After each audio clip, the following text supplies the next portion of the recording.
Hi everyone, and welcome back to Sunrise over Three Barrel Cove for what's going to be our final episode of Trials of the Trickster. Up to 28 now, so we've got I had a choice at 27 between Eerie Aim for a bit more to hit chance and Double Strike. I went for the Eerie Aim, and then 28 we took the standard Harbinger of Chaos for a couple more imbue dice and a couple of double strike. The imbue isn't doing so bad now because we've scaled it with melee power, if you remember, so it was a bit slow off the mark. But now we have let me just so that's with 200% of the 144, it's going to be starting to do all right. And I think short of taking I don't think, maximising all that wouldn't matter, would it? So I think we would struggle to, short of taking caster epic cores and all that kind of stuff, which would be totally counterproductive for us.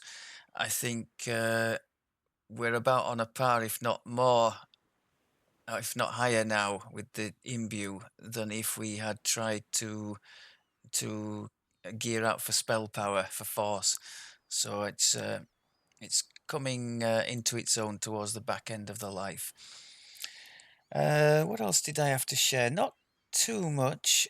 I was what have we got here? Yeah, I was having a little look into this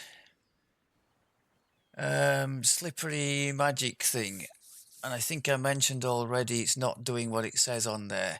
It says it can stack up to 3 times. One stack drops every 30 seconds. In actual fact, it stacks 4 times and one stack drops every 12 seconds. The only thing that's right there, as far as I can tell, is the 5 uncapped bonus to dodge. So you can get up to 20 dodge from that on any character, regardless of armor or whatever. So that's lovely. But you would need, I think, a dedicated caster to be doing that. I took Magic Missile as a spare spell and just tested it out because that's on a nice short cooldown. And yes, if you start spamming that, you can quickly get up to the 4 stacks, but you're breaking, whatever combat animations you're doing to be refreshing that. So on this build, at least, it's not practical, I don't think, to do that. But on the caster, which I gather is just like a Shiradi missile spammer of old, then yeah, totally viable and definitely would be an awesome feat. I was wondering whether to try the caster after this life, but one of the things that puts me off is that we would have to go pure. I mean, there's nothing wrong with going pure, but for the fact that on this caster, until you get the magical ambush at 8, it's extremely lukewarm. There's very little in the way of AoE potential until I guess you get this at level 6. That with magical ambush, no, you won't even get magical ambush on it until 8, will you? So even the sound burst is going to be lukewarm in terms of damage. So I don't really fancy going all of the, from 1 to 8 as something like an inquisitive, or doing the stick build again from 1 to 8. So I think I might pass on that. There are videos knocking about of them at the cap if you're interested. It just looks like the Shiradi missile spammer throwing all the force missiles of various descriptions at the targets. And the reason you want to be pure is that capstone there. Magical ambush, double the spell power. So that's a very significant upgrade to what I guess is the core feature of the whole tree. On the other side of the coin, the ranged side of things, can I just bring the thing up here? There's a problem here as well. Where is it? Mechanic. Oh, we've got... I was going to put some points in it, wasn't I? I never quite got round to it with the disabled device. The problem here is that as for any crossbow build, to make it work decently well, you really need a boost, like a fusillade thing. And there are two potential sources of that. The battle engineer tree, so you would need minimum 4 arty, or the inquisitive tree, which, as we can show here, is very unfriendly towards great crossbows. It's saying light or heavy, so that whole line, light or heavy, nothing for great crossbow, and it just goes on like that. You click on, can we not? Oh, we can't see that one, but can we see there? No, but in almost every, like that multi-selector, I know for a fact it states not great crossbow or something, and I think these on the top as well. No, that one obviously you would that would be your boost, but you'd need 30 plus points in the tree to get that. All of these would be useless to you. Dodge is okay. I think this which path to follow as well, that doesn't work if you have a great crossbow equipped. So there's a ton of stuff that doesn't. You'd have a couple of intelligence, a couple of imbue dice, and that might be about the sum total of it, and a couple to attack. I am not even sure if the AoE works with a great crossbow. Possibly. I don't know that. But 30 plus points seems an awful lot of points to throw just to get a trance. And if you go the other way, you're kind of hamstringing yourself as well, because your 4 as an artificer means you can't get 18 rogue to take the very enticing 5th core in here. That works out at 3d6 sneak attack dice, 2w damage extra, and Vorpal at a 1920. So that's a really valuable core, which you don't get when you go for arty, because you've got a maximum 16 rogue then. So it's a bit between a rock and a hard place, that. And as I've done plenty of range, and I did an inquisitive on the channel anyway, I don't particularly fancy throwing myself back into that. I do know it would probably perform better than my standard bow build I did back in the day before the bow pass happened, but I'm not going to be testing that out. Was there anything else noted here? Oh yeah, I was going to try and take the improved sneak attack, which would have given us possibly 3 more. Well, it would have given us 3 more sneak attack dice.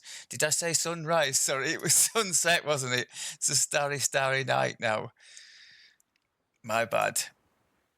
Yeah, improved sneak attack I couldn't take because I don't have enough dex to meet the prerequisite. It needs 21 dex, so that wasn't on the table for one of the last feats. I thought we could try and finish off something a little bit different. The Ghost of a Chance here in 3 Barrel Cove. Now, I really don't know how this is going to go. I think traps-wise, there's 1, isn't there? I'd be confident on Reaper 1, on 4, less so.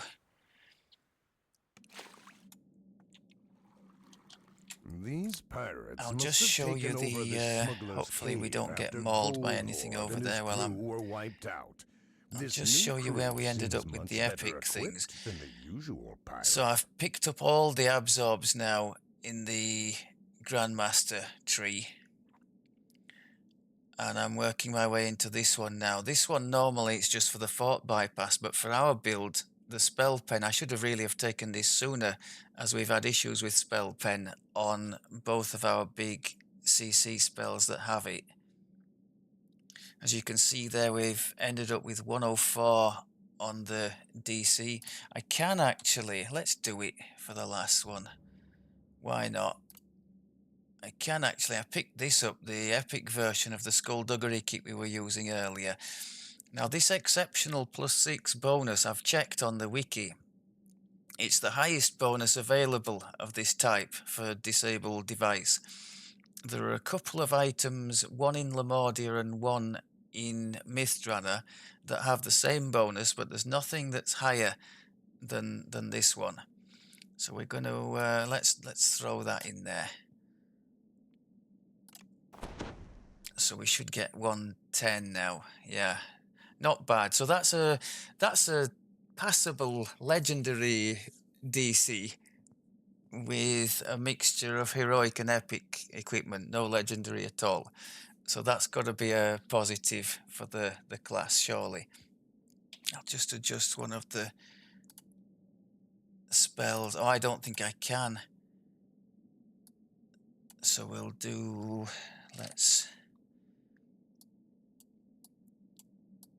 I'd been using that shield for our anti-magic missile defense.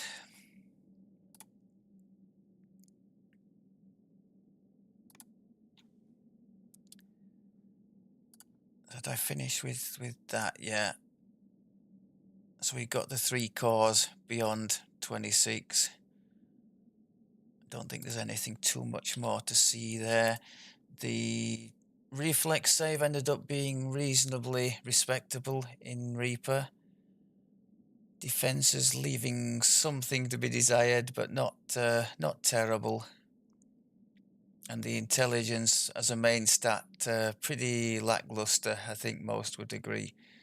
But that 110, that should be stopping most, if not everything. And that's, of course, on the mage hand abilities as well. So if anything is going to carry us through, that might.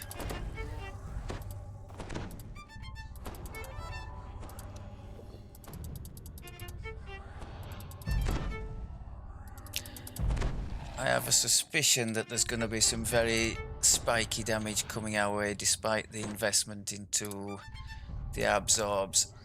So let's hope we don't get annihilated immediately.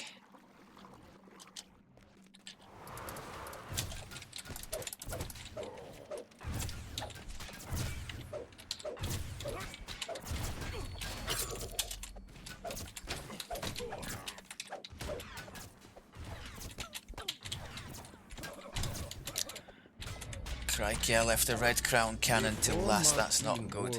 Was captured by these pirates. He extensively explored these caves. If a clue to Aratsri's treasure is hidden in here, let's make absolutely the most use of the boost that we can. I'll wait until this Reaper one's come off cooldown. Did you see the spotter drones and I don't fancy going into that spotter drone thing. I think that the rumors that Captain Silverlight has a cannon supplier are true.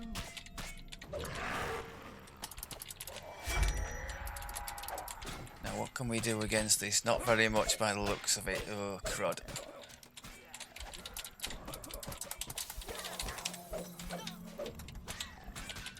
However, if it's got nothing to spot for, I think we should be okay. I don't know exactly how that works, but I can only assume it's not good when there's other targets around to be helped by it. Do we have to go? Oh no, it's this way first, isn't it?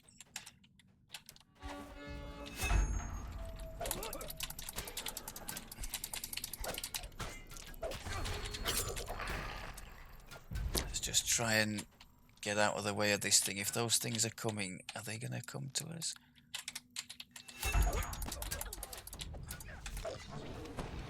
Come on then. That was a nice one.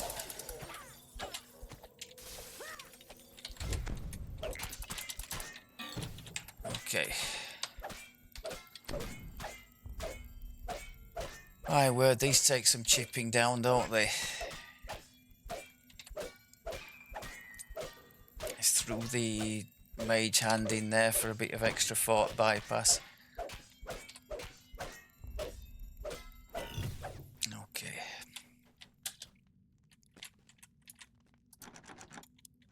Oh, what's happening? Why can't we... Oh, it's the crystal this time. It's the... lever would have been for Without heroic, that I think, tennis isn't it? crystal, Okay. the signal light on the ground So shows now we've that got the to go flow back of through magical here. energy to something elsewhere in here has been cut off. Can we just bluff you out? Nice one.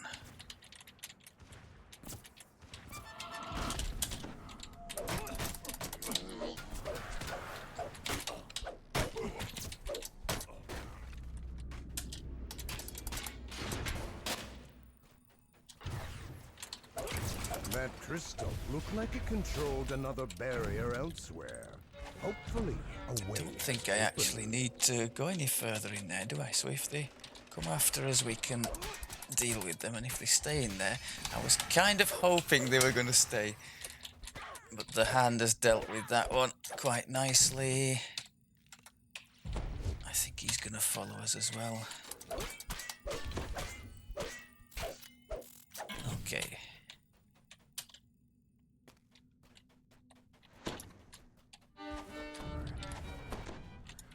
Now I do know there's one extremely nasty trap along here that would probably one-shot us if we don't, yeah.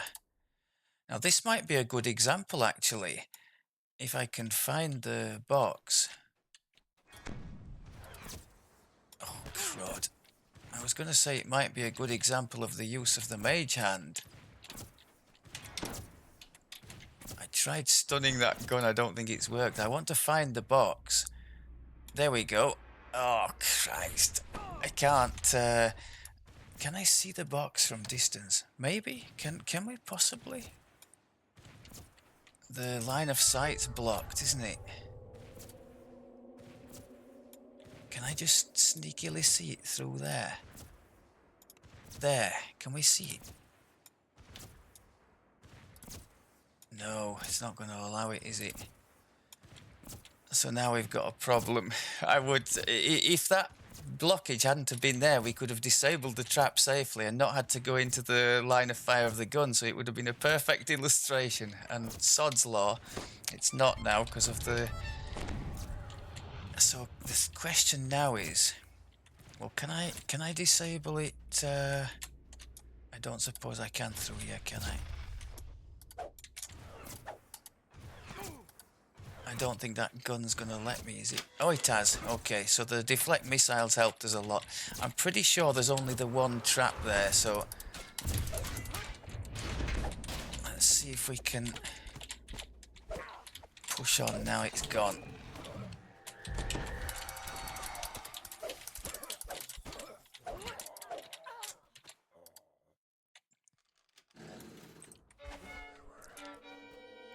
I think we've got one or two. No, is there another trap?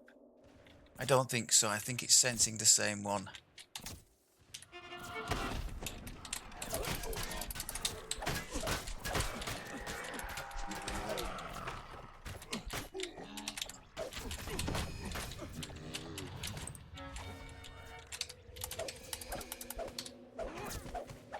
Yeah, the deflect missile really coming together nicely. Now what do we do about that drone? I don't think there is another trap down there, but just in case. No, I can't believe there is. Oh god.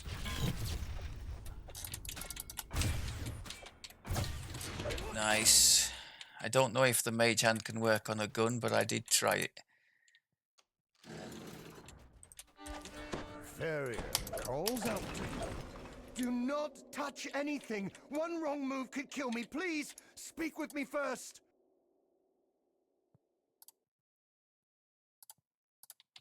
Okay. I think, like most people, I have done that puzzle once with the Wiki's help, and it's not something I would particularly look forward to doing again. Okay. Now this will be the big pinch point for us if we can get through yet. Let's try and thin the field up at the top, I think, so we're not taking a pasting from all these guys. not spread. Make sure the intruders never Come on. say Oh another my word god. again.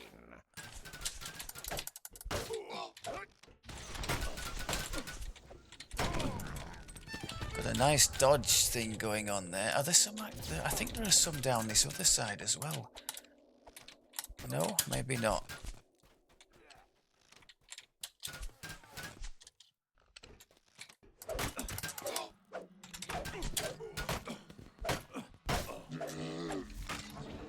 Right, I think once the captain gets knocked down to a certain amount, all these guns start activating, don't they?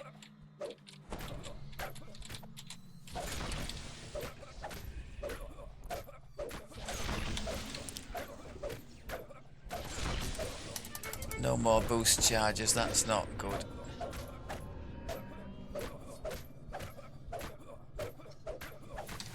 Okay, we better be quick about disabling these if we can, because otherwise it's going to be curtains.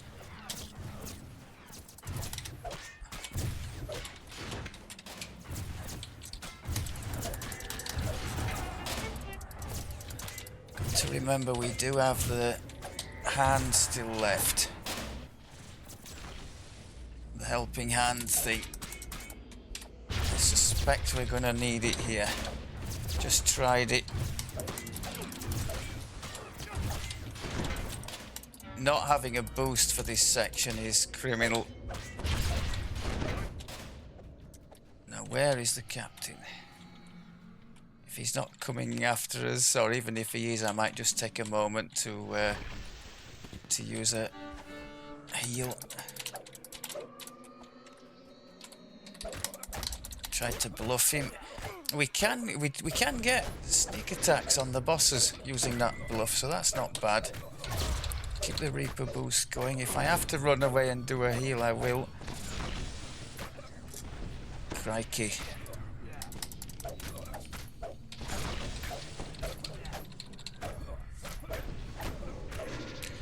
So this is just me playing badly. With a boost it would have gone much better, but it's also an illustration of the Achilles heel of this build as I've set it out. The boss damage. The incoming damage as a melee, of course you're going to have to lump it, but the boss damage isn't enough that we can chop them down without risking life and limb. So that's just unfortunate. It's something we've had to live with. But I will take the survival, if survival it's to be. I could have sworn there were some on the other side of that, but maybe not.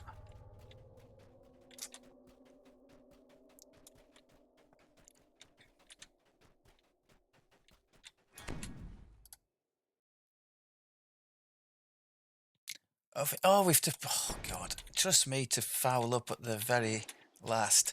I think there's a lever in here to pull, isn't there?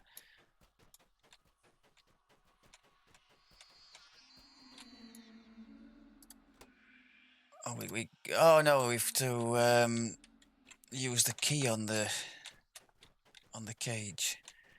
That was me thinking if we hit the cage we would activate all the traps. I just didn't want to snatch defeat from the jaws of victory. Okay. You have another piece Happy days. of Roth's map. One step closer to the treasure. Right, at least I'm not ending as a soulstone in this one. So yes, I had planned to try the caster thing, but I wouldn't be able to do it as iconic. Doing it as iconic would mean I wouldn't be pure, which would be really hamstringing it in epic without that double power for the magical ambush. So I think I'll probably leave that alone. As I say, if you are interested, just Google the Arcane Trickster caster, and it'll come up on YouTube. There are one or two examples of Shiradi missile spam there for you to look at. I'm guessing the main destiny would be the Shiradi. The stay strong for the force damage, and Fey Lights as well. I think that would do damage as well as providing some CC. Unlike this build, you would have to spec for illusion DC as well. But that would be fine. I think gearing would be fairly simple. Illusion DC, disabled device, and force. Although it may be, depending on the stolen spells you chose, you might not even need that much of a disabled device focus if you were choosing offensive things that didn't really have a save. I don't think those force missile type things have much, if any, of a save, do they? But you would still want to be functional for your traps, I guess. So yeah. Okay, well, in summary then, all in all, it's been great fun. It's been really nice to have a melee that I suppose I've replaced any kind of focus on tactical DCs with this disabled device stolen spell CC, and it's worked amazingly nicely for us for keeping us out of trouble. What was I gonna say? It's escaped me for now. It's just nice that I didn't have to, I've mentioned this before, I didn't have to spend too long messing about changing gear. The only concession all along the length of the build that I made to the spell DCs literally was the Kenneth crafted goggles and the belt here for the exceptional disabled bonus. Now, if we took that to an extreme, I think what would be the extreme at 32 as it is now? I think you could probably have disabled 21 and insightful disabled 10. So that's another 7 on top of what we've got there. So we could, what were we in Reaper? We were 110. We could be 117 in Reaper. Plus with a proper intelligence, or a markedly better one from legendary gear, I stand by my original thing. I think you could be in the 130s, 140s without struggling too much for that, and that would be, if not no fail, pretty close to it in most content, I think, regardless of what strength the enemies had on the saves. So yeah, I know it's only on those select things, but remember we didn't. That's the one thing I'll regret, not having given the Presto a go. I know it's on a bit of a lengthy cooldown, but an insta kill based on disabled device with a DC well into the hundreds, that would have been really tasty to try. And bear in mind as well, you've got the possibility of another one in the 5th core with Mass Frog, also on, sorry, not Mass Frog, Turn to Frog, also on disabled device. So lots of fun to be had there, I think. Okay, I think I'll call that a do now. Hope you've enjoyed at least some of it, maybe learnt a little bit along the way. I certainly have. And I'll be looking forward to having another go. I've got another couple of lives of these to do on my Cold Druid character, just to give him the illusion and force spell power. And yeah, I think it's a lot of fun. I think any of you who've been sitting on the fence, should I bother doing these or not, especially if you're looking for the past lives to benefit your character, I think you'll have a lot of fun with it. So go ahead, give it a go. Okay, thanks very much as always for looking, and I'll speak to you next time. Take care.